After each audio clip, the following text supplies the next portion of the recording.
Manifestation dans les rues de Manille aux Philippines.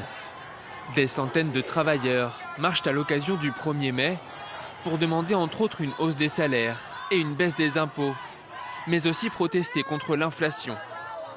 L'occasion aussi pour certains de dénoncer la guerre en Iran et l'impérialisme américain.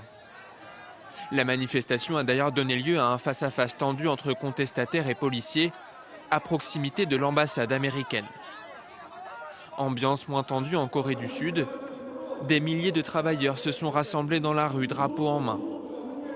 Le 1er mai, journée internationale des travailleurs, est célébrée dans plus de 160 pays dans le monde, avec des slogans et revendications souvent universelles.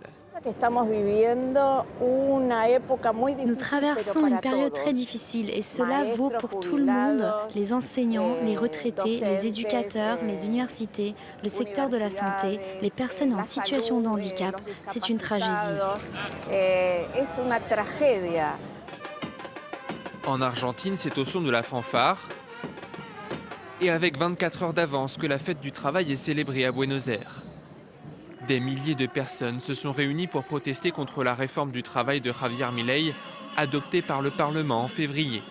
Un texte pour flexibiliser le marché du travail qui fait actuellement l'objet de recours en justice. En Chine, le 1er mai n'est pas synonyme de manifestation, mais plutôt d'affluence dans les gares. Dans le pays, nombreux sont ceux qui profitent des congés de la fête du travail pour rentrer dans leur famille.